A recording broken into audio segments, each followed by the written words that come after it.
Entrevista coletiva aqui na 9ª Região Integrada de Segurança Pública com o Dr. Gustavo, Dr. Daniel da Polícia Civil aqui de Uberlândia, o Dr. Breno Linhares, promotor de Justiça, e o professor Dr.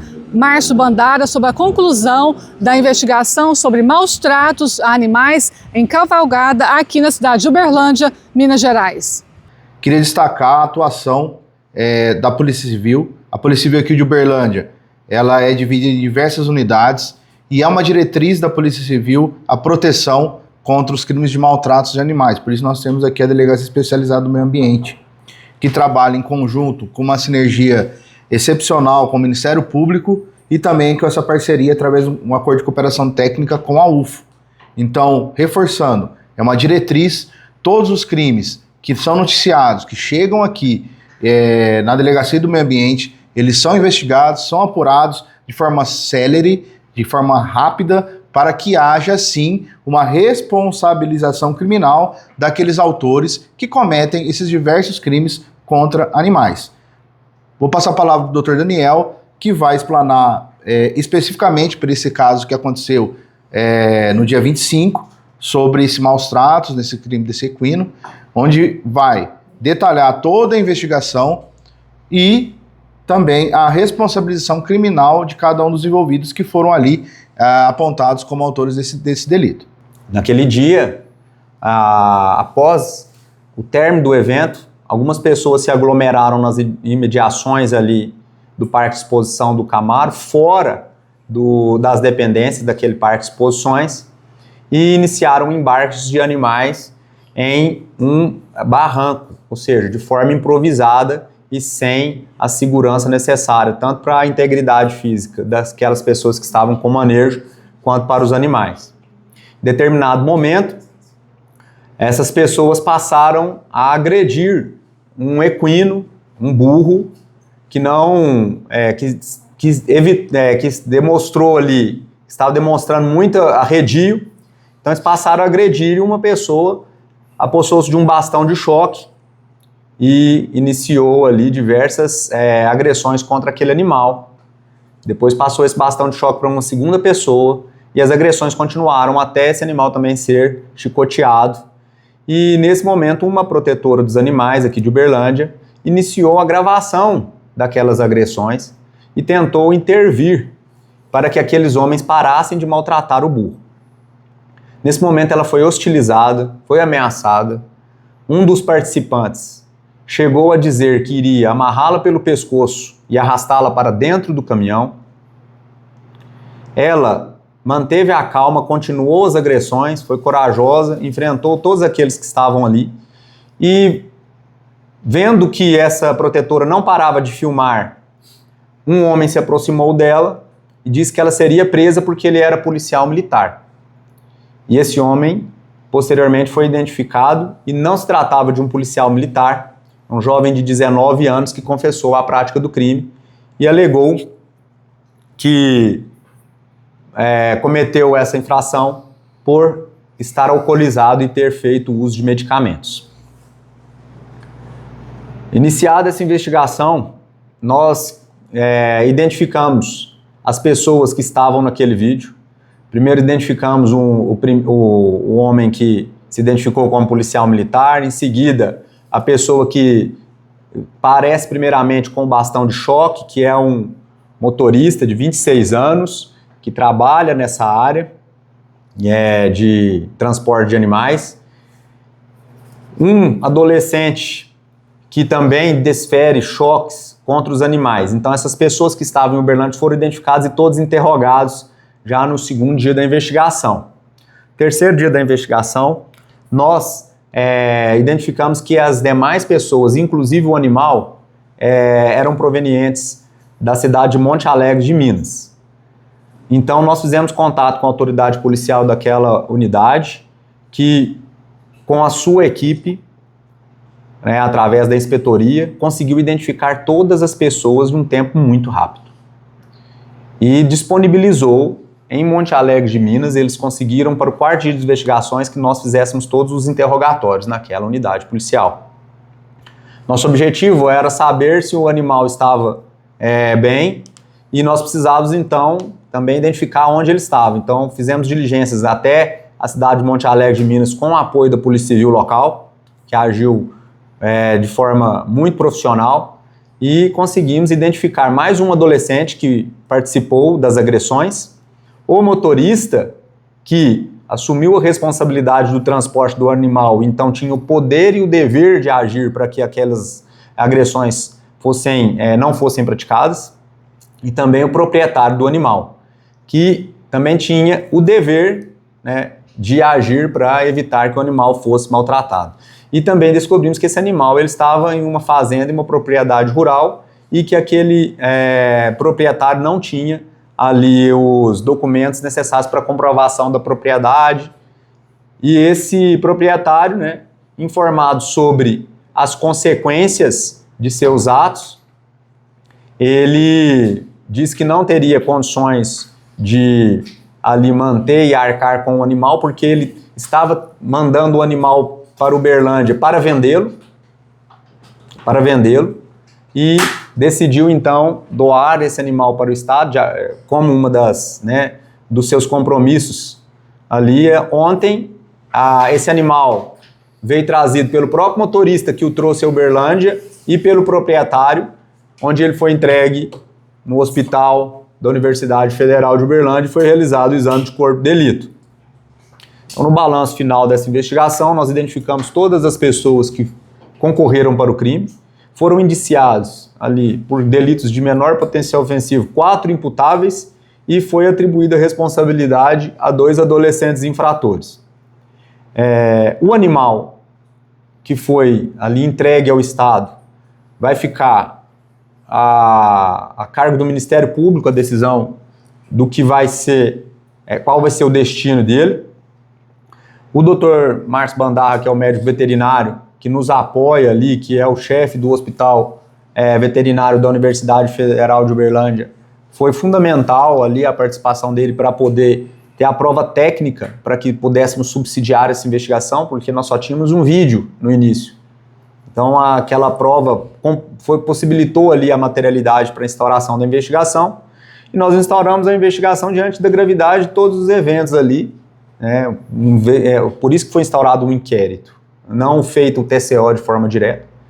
E esse é o resultado, a demonstração do compromisso da Polícia Civil em dar uma resposta para a sociedade, tendo em vista que esse crime causou muito clamor social. Eu tenho 3 perguntas. A primeira delas é o seguinte: o caso aconteceu do lado de fora do Camaru ou dentro do Camaru? Fora do Camaru, com nenhum tipo de... Inclusive, não tinha nem...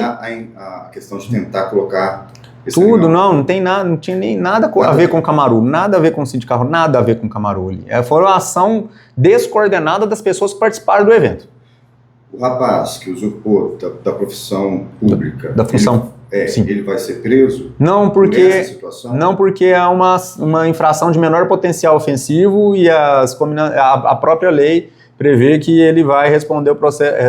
Não cabe nem prisão em flagrante nesse caso. Ele já assumiu que vai assinar ali um termo circunstanciado de ocorrência, caso seja a hipótese que o Ministério Público não vislumbre outras infrações. Isso em cima da questão dele ter usurpado da profissão. Sim, porque aquele rapaz que usurpou da função pública não participou dos maus tratos, como a própria protetora depois em seu depoimento, né? Quando ela informou que aquele rapaz não participou e que ele chegou para tentar atrapalhar ali a ação dela. Então ele não cometeu outra infração, porque se somasse as penas poderia responder ali numa ação penal. Por mais que ela não tenha feito o boletim de ocorrência ou entrado com ação, vocês que estão diante do fato, ele vai ser penalizado por ter tentado de alguma forma? Não, na verdade aí essa responsabilização e as medidas administrativas quais serão ali as penas pecuniárias ou a multa, o que vai ser aplicado aí cabe ao Ministério Público e ao Juizado Especial. Nós só... Da agressão a ela. Isso, em relação à agressão à protetora, a ameaça, ela não representou. Ok, mas ela não representou, mas a Polícia Militar está diante do fato, sabe o que aconteceu. Não, então, quando ela não representa, nós não podemos fazer mais nada, porque é uma condição de procedibilidade da investigação, a representação dela. Então, as pessoas que ameaçaram essa protetora, em razão da benevolência, porque ela não quer que sejam investigadas, então encerra-se aí a investigação desse fato. Porque se ela quisesse representação, nós iríamos realizar todo como mostra, né, para poder identificar quem foi que falou aí essa frase. E na verdade porque no caso não houve ficou identificado que não há condição de mulher, né? Foi uma ameaça em relação ao serviço dela de protetora, porque se fosse aí o caso da questão dela ser mulher, já era diferente, né? Então, nesse caso, não tem um crime ali de ameaça contra a mulher em razão da questão do sexo feminino. O crime de ameaça, tá, é um crime de ação penal pública condicionada à representação. Ou seja, a polícia ela só pode estar num procedimento investigativo de apuração daquele delito a partir do momento em que a vítima representa, ou seja, uma autorização da vítima para que a polícia instaure o procedimento investigatório e responsabilize o autor. Caso não haja essa autorização da vítima, essa vontade da vítima de prosseguir, que dê andamento a essa investigação criminal, a gente não pode, de ofício, instaurar e imputar a responsabilidade para o autor, porque é um crime específico, é um crime que exige essa condição de procedibilidade, só para ficar claro. E a ameaça é um deles. Não estou falando no crime de ameaça em relação a Maria da Penha, porque não é o contexto ali. Primeiramente, o Ministério Público quer agradecer à Polícia Civil pelo empenho e também ao Instituto Médico Legal Veterinário da Universidade Federal de Uberlândia, que possibilitou a formalização de um procedimento que desaguará agora na Justiça com pedidos que nós vamos elaborar no sentido de transformar a sanção em uma prestação de serviço à comunidade. Isso é obrigatório porque na lei não há previsibilidade do recolhimento e do cumprimento de pena dentro de presídio. Infelizmente, no Brasil, há uma diferenciação quando se trata de cão e gato dos demais animais. E talvez tudo isso que a gente busque aqui hoje, e com esse fato que aconteceu em Uberlândia, bem como com aquele que aconteceu numa cidade do interior de São Paulo, é sensibilizar o Congresso Nacional para que a lei seja alterada e inclua os demais animais com aquela sanção prevista de 2 a 5 anos. Também em Uberlândia, que isso aqui sirva de exemplo para quem for praticar cavalgada. Na próxima, nós teremos umas 200 Maria Aparecidas para verificar se está ou não cometendo a prática de maus tratos contra animais.